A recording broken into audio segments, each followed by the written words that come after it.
ನಿಮಗೆ ಸ್ಕ್ರೀನ್ ಮೇಲೆ ಕಾಣ್ತಿರೋ disorder name ಬಂದು ನಾರ್ಕೋಲೆಪ್ಸಿ ಅಂತ. ಈ ಡಿಸಾರ್ಡರ್ ಇದ್ದವರು 24 ಅವರ್ಸಲ್ಲಿ 18 ಅವರ್ಸು ಮಲ್ಗೆ ಇರ್ತಾರೆ. ಇನ್ನು ಮಿಕ್ಕಿರೋ 6 ಅವರ್ಸಲ್ಲಿ ಮಾತ್ರ ಅವರು ಕೆಲಸ ಮಾಡ್ತಾರೆ. ಈ ಡಿಸಾರ್ಡರ್ ಮೇಲೆ ಪ್ರಜ್ವಲ್ ದೇವರಾಜ್ ಅವರು ಒಂದು ಮೂವಿನೂ ಮಾಡಿದ್ದಾರೆ. ಆ ಮೂವಿ ನೇಮ್ ಬಂದು ಜೆಂಟಲ್ ಮ್ಯಾನ್ ಅಂತ. ಇಂಥದ್ದೇ ಕೆಲವು ಇಂಟ್ರೆಸ್ಟಿಂಗ್ ಫ್ಯಾಕ್ಟ್ಸ್ನ ನಾನು ಈ ವಿಡಿಯೋದಲ್ಲಿ ಹೇಳ್ತೀನಿ. So let's get started.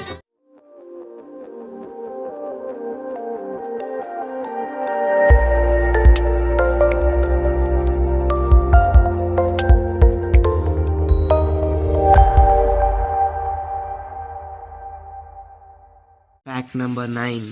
ನೀವು ರಾತ್ರಿ ಮಲ್ಗೋಕ್ಕೂ ಮುಂಚೆ ಏನು ಯೋಚನೆ ಮಾಡ್ತೀರಾ ಅಂದರೆ, ಇವತ್ತು ಬೆಳಗ್ಗಿಂದ ಏನೇನೆಲ್ಲ ಮಾಡಿದೆ ಅಂತೆಲ್ಲ ಯೋಚನೆ ಮಾಡ್ತೀರಂತೆ. Fact number 8.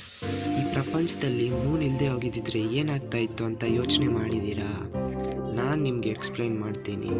ಮೂನ್ ಇಲ್ಲದೆ ಹೋಗಿದ್ದಿದ್ರೆ 16 to 12 ಅವರ್ಸ್ ದಿನಕ್ಕೆ 16 to 12 ಅವರ್ಸ್ ಇರ್ತಾ ಇತ್ತು. ಇಯರ್ಗೆ 365 ಡೇಸ್ ಇರ್ತಾ ಇರಲಿಲ್ಲ. 1300 to 1500 ಡೇಸ್ ಇರ್ತಾ ಇತ್ತು. Fact number 7.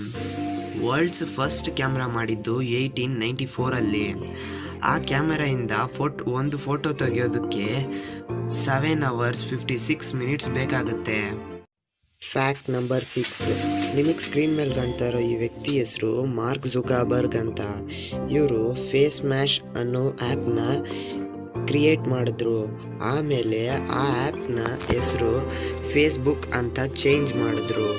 ಈಗ ನೀವೆಲ್ಲ ಯೂಸ್ ಮಾಡ್ತಾ ಇರೋ ಫೇಸ್ಬುಕ್ಗೆ ಆ Facemash. Fact number 5. World's longest wall a great wall of China ಅಂತ ನಿಮಗೂ ಗೊತ್ತಿದೆ. ಅದು 20,000 ಕಿಲೋಮೀಟರ್ ಇದೆ ಅಂತಲೂ ಗೊತ್ತಿದೆ.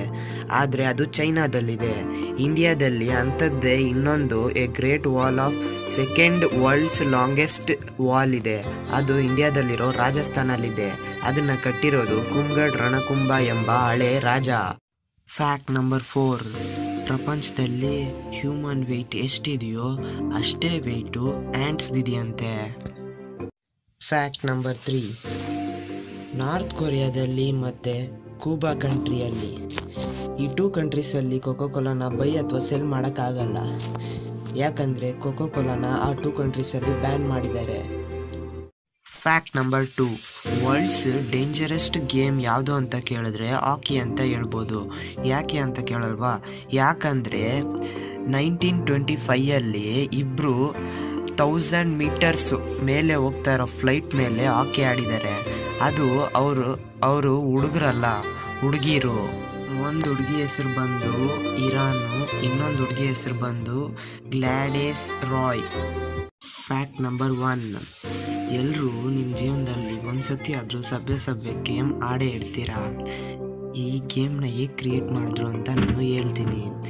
ಈ ಗೇಮ್ನ ಕ್ರಿಯೇಟ್ ಮಾಡಿದವನು ಅವ್ರ ಮಗ ಸ್ಕೇಟ್ ಬೋರ್ಡ್ ಆಡೋವಾಗ ರೈಲ್ವೆ ಟ್ರ್ಯಾಕ್ ಮೇಲೆ ಸತ್ತೋದಂತೆ.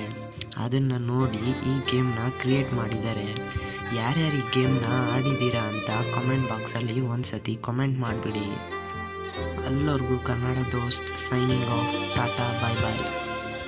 ಇಲ್ಲಿವರೆಗೂ ಈ ವಿಡಿಯೋ ನೋಡಿದ್ದೀರಾ ಅಂದರೆ ಈ ವಿಡಿಯೋ ನಿಮಗೆ ಖಂಡಿತವಾಗ್ಲೂ ಇಷ್ಟ ಆಗಿರುತ್ತೆ ಅಂದ್ಕೊಂಡಿರ್ತೀನಿ.